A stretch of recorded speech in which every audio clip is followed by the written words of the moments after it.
Hi అండి, welcome to శుభమస్తు. ఇప్పుడు మనం ఇగో ములక్కాయలు కోసుకొచ్చాను. మన ఇంట్లో దొడ్లో పండినవి ఇప్పుడే ఫ్రెష్గా ఉన్నాయి కదా. దీంతో కొబ్బరి వేసి పచ్చి కొబ్బరితో కూర చేయబోతున్నాను. నేను ఎలా చేయాలి ఏంటన్నది మీకు నేను చూపిస్తాను.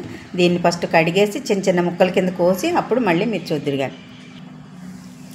చూసారుగా ములక్కాయని శుభ్రం కడుక్కొని ఇక చిన్న చిన్న ముక్కల కింద కోసుకున్నాను. ఇక ఉల్లిపాయ ముక్కలు, పచ్చిమిర్చిని, దానికి కావాల్సింది మనం పచ్చి కొబ్బరిని చిన్న చిన్న ముక్కల కింద తీసుకొని మిక్సీలో వేసుకున్నాను. దాంట్లో నువ్వులు కానీ మనం జీడిపప్పు కానీ వేసుకోవచ్చు. నేనైతే జీడిపప్పు వేసి ఇప్పుడు మెత్తగా పేస్ట్ అయితే చేసుకున్నాను. గ్రేవీ బాగా వస్తుంది అన్నమాట కూరకి, ములక్కాడ కూరకి. ఇప్పుడు అల్లము, ఒక మసాలాలు ఏమి అవసరం లేదు. చిన్న అల్లం ముక్క, 2 ఎల్లుల్లిపాయలు దంచుకున్నాను. ఇందులో దంచేసుకుంటే అప్పటికప్పుడు దంచుకుంటే ఆ టేస్ట్ చాలా బాగుంటుంది. ఇప్పుడు మనం కూర వండేసుకుందాం. నూనె కాగింది. ఇగో ఉల్లిపాయ ముక్కలు వేసుకుందాం. ఉల్లిపాయ, పచ్చిమిర్చి బాగా వేగిపోవాలి. బాగా వేగిన తర్వాత మనం ములక్కాడ ముక్కలు వేసుకోవాలి.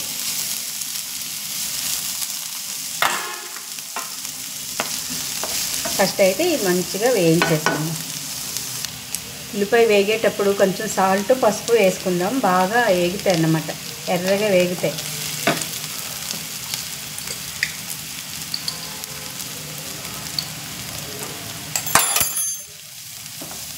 మళ్ళీ ఒకసారి కొంచెం మూత పెట్టుకుందాం. చూసారుగా ఉల్లిపాయ, పచ్చిమిర్చి బాగా వేగిపోయింది కదా. ఇప్పుడు మనం ఏం చేస్తామంటే ఇగో రోట్లో దంచుకున్న అల్లం పేస్ట్ వేసేసుకుందాం.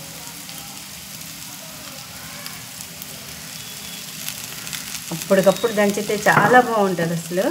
దీనికైతే ఏమి గరం మసాలాలతో పని లేదు, ఉత్తి అల్లం వెల్లుల్లి పేస్ట్ ఒక్కటే. ఇది కూడా కొంచెం అల్లం బాగా వేగితే మంచిగా సువాసన వస్తుంది కదా. అప్పుడు ములక్కాడ ముక్కలు వేసుకుందాం. అల్లం వెల్లుల్లి వేసిన తర్వాత చూసారు ఎంత బాగా వేగిపోయిందో. ఇప్పుడు మనం ములక్కాడ ముక్కలు వేసుకుందాం. ఇవి కూడా కొంచెం వేగిన తర్వాత అప్పుడు కొంచెం కారం వేసి అప్పుడు కొంచెం ఆ పేస్ట్ అంతా వేసేద్దాం ఇందులో. దీన్ని మసాలాల్లో కొంచెం వేగనిద్దాం. ములక్కాడ ముక్కలు బాగా మగ్గిపోయాయి. ఇప్పుడు కొంచెం కారం వేసుకుందాం, సరిపడే కారం. పచ్చిమిర్చి వేసుకున్నాం కదా, కొబ్బరి పేస్ట్ కదా, కొంచెం సరిపడగా బాగానే వేసుకోవాలి కారం. మనం తినేదాన్ని బట్టి, నేనైతే తక్కువే తింటాను, తక్కువ వేసుకున్నాను. చూసారు కదా.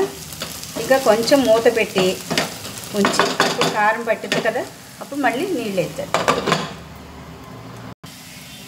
ములక్కాడ ముక్కలకి కారం అయితే బాగానే పట్టుకుంది, మగ్గిపోయింది. ఉప్పు, కారం, వెల్లుల్లి పేస్ట్ అన్నిటితో ఇప్పుడు మనం కొబ్బరి పేస్ట్ చేసుకున్నాం కదా, ఇది ఇందులో వేసేసుకుందాం. కొబ్బరి, జీడిపప్పు పేస్ట్. ఇది గ్రేవీ బాగా వస్తుంది. చపాతీకి, రోటీకి అన్నిటికీ కూడా బాగుంటుంది. రైస్ కూడా, ఫ్రైడ్ రైస్లు కానీ, పులావ్ కానీ కూడా చాలా బాగుంటుంది. అప్పటికప్పుడు ఫ్రెష్గా చేసుకోవాలి కొబ్బరి పేస్టు. దీన్ని కొంచెం సేపు ఇట్లా ఉంచి మూత పెడదాము. మూత పెట్టి అప్పుడు తర్వాత కొంచెం వాటర్ వేసుకుందాం. సరే, బాగా మగ్గిపోయింది. కొబ్బరి కూడా ఇందులో కలిసిపోయింది అన్నమాట. ఇప్పుడు మనం ఏం చేయాలంటే కొంచెం వాటర్ వేసుకోవాలి. గ్రేవీ రావాలి కదా, గ్రేవీ కోసం వాటర్ వేసుకుందాము. అల్లం దంచాను కదా, ఇందులోనే కొంచెం వాటర్ కలిపేసాను. ఇప్పుడు బాగా కలిపేసి మూత పెట్టేద్దాం. అంతే, నీరు ఎగిరిపోయాక కూరని ఒక గిన్నెలోకి తీసుకుందాం. ఓకే అండి, ఇంతే అండి. ఇది ఈ కొబ్బరి పేస్టు దొండకాయ, వంకాయ ఇలా అన్నిట్లో, అన్ని కాంబినేషన్లో కూడా వేసుకోవచ్చు. ఈ కర్రీ చాలా బాగుంటుంది, చాలా చాలా బాగుంటుంది. రెగ్యులర్గా మేము చేస్తూనే ఉంటాను. ఎక్కువ మేము కొబ్బరితోనే చేసుకుంటాను. చూద్దామా, ఉడికిపోయిందేమో. మూత తీసేటప్పుడు గుమగుమలాడిపోతుంది. కొబ్బరి ములక్కాడ ఇగురు చూసారు కదా ఎంత బాగా అయిపోయింది, రెడీ అయిపోయిందో. ముక్క కూడా చాలా మెత్తగా ఉడికిపోయింది కదా. ఇప్పుడు దీన్ని ఒక బౌల్లోకి తీసుకుందాం. రెడీ అయిపోయింది. చూసారుగా ములక్కాడ కూర ఎంత బాగా తయారైపోయిందో. ములక్కాడ, కొబ్బరి ఇగురు. అలాగే అందరూ కొత్తిమీరతో డెకరేట్ చేస్తారు. మనము మునగాకు వేసుకుందామే, లేత మునగాకు వేసుకుందాము. అంతే, చాలా టేస్టీ ఉంటుంది. ఒక్కసారి చేసుకోండి, చేస్తే మీరు వదిలిపెట్టరు. అది నేను పూర్తి హామీ ఇస్తున్నాను. ఇలాగ రకరకాల అన్నీ కూడా నేను మీకు చేసి చూపిస్తూ ఉంటాను, మీరు చేస్తూ ఉండండి. ఓకే అండి, మరో మంచి రెసిపీతో మళ్ళీ మీ ముందుకు వస్తాను. Okay, bye bye.